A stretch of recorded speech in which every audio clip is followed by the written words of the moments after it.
Hey guys, welcome to today's video. Today we're talking about meditation and social anxiety.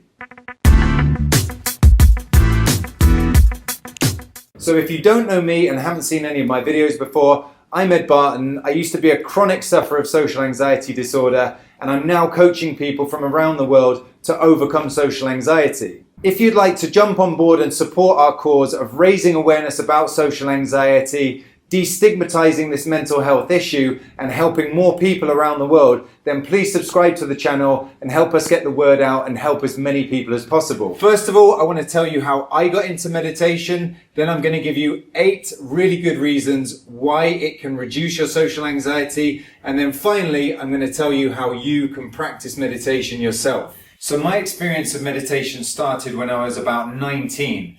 And I was having a lot of problems. My mental health issues were really starting to ramp up at that point. And I went to see a counselor. I was forced to see a counselor by my parents because my family could see that I was having real problems. So I went to see this counselor and he recommended a couple of books. One of them was A Path with Heart by Jack Kornfield, who's a meditation teacher and former Buddhist monk. And another one was The Miracle of Mindfulness by Thich Nhat Hanh. And he's a Zen monk from Vietnam. So I started to read these books and then I developed an interest in meditation. And that's how it all started for me. And also that's where my interest with psychotherapy started. And those early sessions that I had with that counselor at university were such a revelation and transformative process for me that that's what inspired me to go on and do the training as a psychotherapist, which I'm doing now. So I practiced on and off from the age of 19, but really it was more off than on. And I never really took it that seriously until recently on a trip to Sri Lanka. And I was driving around Sri Lanka and I was getting so angry over the slightest things. And me and my girlfriend drove past a Buddhist bookshop and I felt compelled to stop. I went in and I picked up a big stack of books on Buddhism, and that reignited my interest in meditation. And then for the last few weeks, I've really been trying to meditate more seriously again. I've been feeling the benefits of it, and that's why I really wanted to shoot this video for you today. So what is meditation? If you're not really that familiar, you might have some idea of it being to do with sitting cross-legged, maybe levitating, having magical powers, all this kind of stuff that you see in kung fu movies. So it's not about any of that stuff. It's also not about trying to stop yourself thinking. In fact, meditation is very simple. It's about developing concentration and developing a calm, objective, unbiased awareness of what is happening moment to moment. That's all it is. It's nothing special. It's just about observing life without all of our usual liking and disliking, judgments and all our other thinking. Right. So let's get into the 8 reasons that meditation can really help you and your social anxiety. Okay, number 1. So when you develop this kind of mindful awareness, you begin to see your thoughts coming up in your mind. So for example, you have to go to an office party and the thought arises, oh God, I don't want to go to that party. Another thought arises, oh Christ, everyone's going to think I'm stupid. Another thought arises, I bet I'm going to spill my drink on me. Another thought arises, oh, everybody's going to see that I'm really nervous. So when you develop this kind of concentrated awareness and mindfulness, you can just see that these are just thoughts bubbling up, passing through your mind, almost like clouds. And you don't grab onto them. You don't get involved with them and identify with them. You don't think that is me. What you see is just thoughts coming up. That isn't you. That is just thoughts. So there's a lot of metaphors for this. You could see it like bubbles coming up, as I said. You could see it as clouds passing across the sky of your mind. Or you could almost see it like images being projected up on a cinema screen. But you don't grab after them and think, yes, that's me. You just see them as thoughts and you disidentify with them. Number 2, and this is a really great reason. So you may have already heard about something called the amygdala, which is the fear center in the brain. And people with social anxiety, like yourself and like I was before, have a very overactive amygdala. It's like the slightest thing will send this little area of the brain off into overdrive and it kickstarts the fight, flight or fear reaction. Now what they've actually found through brain scans is that the more that you meditate, the area in the brain, the amygdala, actually shrinks and it becomes less active. I've even had sufferers tell me that they want to have brain surgery and have their amygdala cut out. But what meditation can do is almost perform the same kind of function. It can actually trim down the amygdala, so to speak. You actually reduce it and its reactivity.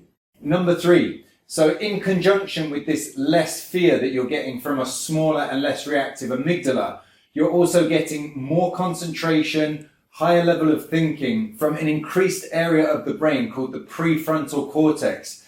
And meditation actually thickens up this region of the brain. And when you get that mind blank, which I'm sure you've experienced many, many times when you're in anxious situations, that's because the prefrontal cortex gets shut down.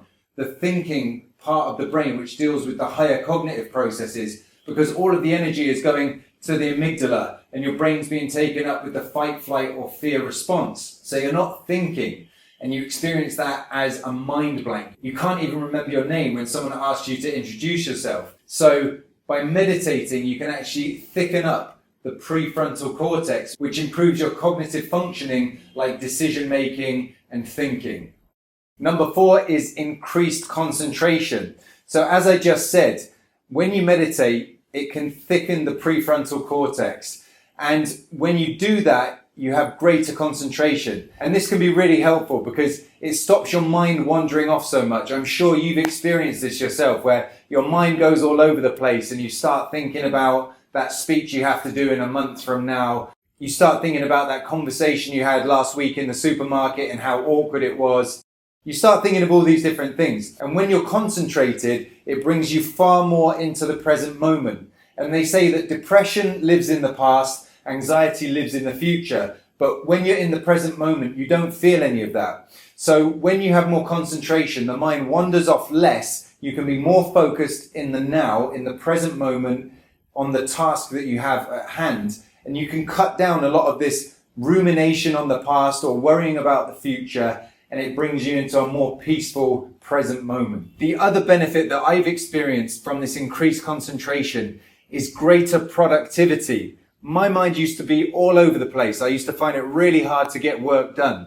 But since I've been meditating regularly, I can very calmly and systematically complete one piece of work, then move on to the next piece of work, then move on to the next piece of work. That's very different to what I was like before when I had 20 different tabs open and was going all over the place. And maybe you can relate to that. And what this does is, as I'm able to complete more work and be more productive, this actually feeds into my self-esteem. I don't have unpaid bills and tax returns and unfinished emails and all these things piled up and dirty dishes and all this other stuff going on. My life is less chaotic. I have things in more order. I'm more productive, and this boosts my self-esteem because while you're being more productive, you're reducing procrastination. And as I've said in other videos, procrastination really chips away at your self-esteem. And you start to feel like, I'm a loser, I can't get stuff done, my mind's a mess. But when you're feeling productive and you're getting stuff done, this really ties back into an increased sense of self-esteem. Number 5, increased love and compassion. Now, when you do meditation, there's a type of meditation you can do called metta or loving kindness meditation. And in this kind of meditation, you're encouraged to develop feelings of loving kindness towards all different objects and different people. And one of those people is yourself. And I experienced this myself recently when I was doing a very powerful guided meditation. And to be honest, I actually had tears rolling down my face as I thought of the suffering of all the people. And I thought of my own suffering throughout my life. And as you're watching this, I'm sure you're incredibly harsh on yourself, incredibly critical. And as social anxiety sufferers, that's what we've done. We've lived our whole life just beating ourselves with our own opinion and what we think the opinion of others is. And by developing loving kindness, this can be a really powerful tool for just developing some compassion for yourself, for the troubles you've been through, for the suffering, for the mental illness that you've struggled with for so long. And you can develop real strong feelings of compassion and love towards not only other people, but also yourself. And I think this is really, really important for social anxiety sufferers because we're so hard on ourselves. Number 6 is reduced stress reactivity. And this is tied into having a smaller and less reactive amygdala. But what they found in doing neuroimaging of Buddhist monks is that before a stressor, and this could be a physical stressor like pricking them on the arm with a sharp object, there was less anticipatory stress, or almost zero. Then there would be a spike up when they felt the stressor, they felt the pain, but very quickly they recovered, almost immediately after the stressor. And this can be applied into your wider life. Say you have a presentation at work coming up. If you meditate regularly, there's a chance that you can feel less anticipatory stress beforehand. Then there's a spike while you're doing the presentation or whatever the stressor is, but it will be less severe than if you weren't meditating. And then afterwards, you recover from the stress far quicker than people who don't meditate. And in relation to this reduced stress reactivity is also a reduction in cortisol production. And you may know that cortisol is a catabolic stress hormone, which means that it breaks down tissue in the body. And the release of cortisol is that thing that you can feel in your body when you have that sick adrenaline kind of feeling in your stomach. It's the fight, flight or freeze hormone, and it creates that really horrible metallic-y, sickening feeling in your stomach. That's when you have too much cortisol. So as you meditate, you will experience a reduction in cortisol. Number 7, increased emotional regulation. Now, if you're watching this, there's a good chance you used to be like I was, when my emotions were just all over the place. One minute I would feel confident and able to cope with life. Then somebody would say something to me and I would be plunged into a pit of despair. Then I would bounce back up and be feeling good. And I would just go on like this with my emotions all over the place. And what happens when you meditate is that it actually strengthens circuits in the brain which regulate our emotions. And what that means is that we're able to just stay on a much more even keel. We don't get unnecessarily excited about stuff. We don't get unnecessarily depressed about stuff. And it enables us to regulate our emotions and stay on a much more even, stable keel. The 8th and final reason that meditation could be so helpful for social anxiety sufferers is because it reduces self-obsessed thoughts and self-preoccupation. And as I'm sure you're aware watching this, and I know I certainly was, I used to be obsessed with myself in a negative way. And this is what I call negative narcissism. You think that the world revolves around you, but in a negative way. You walk out your house, you think everybody's looking at you. You walk into a restaurant, you think everybody's talking about you, and they're all saying bad stuff about you. Well, this isn't happening because you're just not that important. People don't care about you that much. But you really believe this when you have social anxiety, and I call that negative narcissism. Now, what meditation can do is it actually reduces the activity in the brain which fires these self-occupied thoughts, these thoughts where we're preoccupied about who we are and what we're doing and who's thinking about us. We become far more focused on other things like the task that we're involved in or whatever it may be.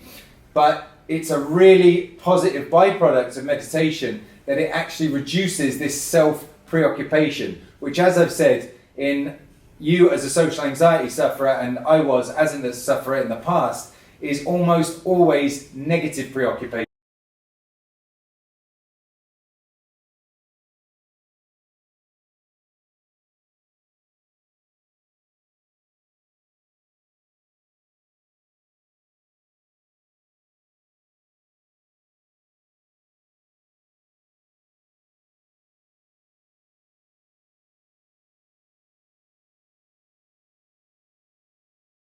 So as I'm sure you'll agree, those are some pretty compelling arguments for why you should meditate, especially if you have social anxiety. And this isn't stuff that I just made up. This isn't conjecture. This is now being proven through neuroscience and brain scans of meditators. So the question you probably have now is, great, so how the hell do I meditate? So really quickly, I'll just take you through a few steps of how you meditate. Okay, so to meditate, you want to get yourself a cushion or a couple of cushions like I have here. You can also sit in a chair. I'm using something called the Burmese position here, which is basically crossing your legs into a triangle shape. You can use pretty much any posture you want. You can kneel, you can sit in a chair, you can sit cross-legged, full lotus, whatever. The point is that you have a stable posture. So here I'm trying to sit with my back as straight as possible. My hands are folded. Again, there's a ton of ways you can put your hands. It just basically stops them moving around and fidgeting. You can find stuff online about how to lay your hands. The main point is to try and keep the back upright so that you're alert and you're not dozing off. You can look down at the ground a few feet in front of you, or you can shut your eyes. And there's a lot of meditation techniques. What I'm doing here is I'm just following the breath as it comes in through the nose, down into the abdomen, and then I'm following it back out as it goes from the abdomen up into the chest, and you feel it leave at the tip of the nostrils. So I would recommend that as a really good starting practice for anyone who wants to try meditation. If you're not confident starting on your own, there's loads of guided meditations online. I'll put a link to one in the description. You can also download an app called Headspace. I'll put a link for that in the description. But however you do it, the objective is the same basically. Sit in a calm, quiet place, in an upright, alert position, and try and focus on a single object of meditation to allow the normal chatter in your brain to die down. And you should find that this can be a pleasurable experience. So as always, I really hope this video was useful for you, and I hope that you now have some tools that will help you to start meditating if you're interested in it. To help us keep growing the channel and helping more people, please subscribe to the channel here, and feel free to check out some of our other videos, which I hope will also be of use to you. That's everything from me for now, and I look forward to seeing you all in the next video.